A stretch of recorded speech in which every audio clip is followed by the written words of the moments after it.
It was a cloudy Monday morning. People filled the courthouse downtown. The air felt heavy. Everyone waited for their turns. In the back row sat Denise Carter. She was a black woman, calm and sure of herself. She wore a neat navy suit. She was looking at some papers. Denise wasn't there for a trial. She wasn't a lawyer.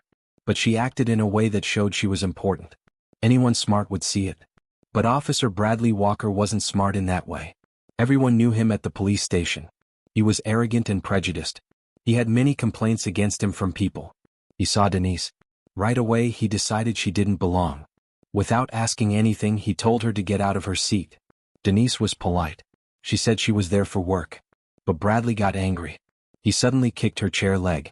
Her papers fell to the floor. He said a mean racist word softly. He thought no one would stop him. He felt proud of himself. But Bradley didn't know the truth. Denise was not the one who didn't belong. He was. What Officer Walker didn't know was that Denise Carter was not just anyone. She was a decorated police officer.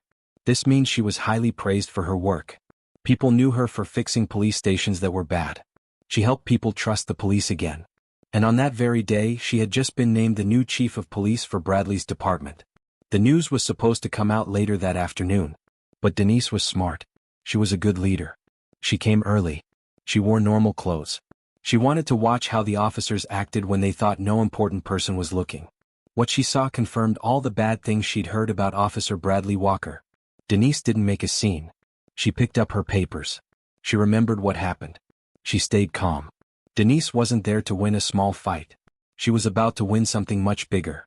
She knew that some lessons are best given when everyone is watching. That afternoon, the police briefing room was full. Officers were talking, guessing who the new chief might be. Bradley Walker didn't know anything. He was bragging about what he did in the courtroom earlier. He made fun of Denise. He called her another nobody trying to act important. He showed how arrogant he was. Soon the mayor walked to the front. He made the room quiet. "Ladies and gentlemen," he said, "meet your new chief of police, Denise Carter." People gasped. Denise walked in. She was wearing her full police uniform. Her badge shined. Faces became pale. Mouths dropped open. Every officer stood still like statues. No one was more shocked than Bradley Walker. His face lost all color. He knew the woman he had been mean to just hours before. He opened his mouth to speak, but no words came out. Denise spoke to the room. Her voice was strong but calm. She talked about the important job of the police. Their duty was to serve and protect everyone in the community. They had to treat everyone with respect and fairness.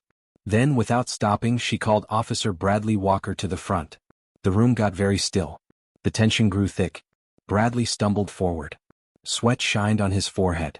Denise took a paper from her folder. It was a formal suspension notice. "Officer Walker," she began, "starting right now you are off duty. There will be a full investigation into what you did in court today. We will also look at your past complaints from people." The room became silent. Some officers looked at each other, worried. Others quietly nodded, agreeing. Bradley's lips shook. He tried to find an excuse. But Denise stopped him, speaking coldly. "There is no place for hate, prejudice, or using your power wrongly under my leadership. Your time here is over. This story is not just about one officer getting in trouble. It's a strong lesson about courage, staying calm, and knowing the right time to act."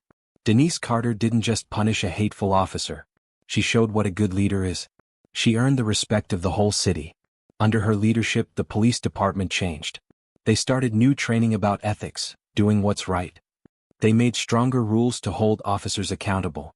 This shows that one brave leader can change a whole organization. So, what would you have done if you were Denise? Would you have confronted him in court right away? Or would you have waited for the perfect moment?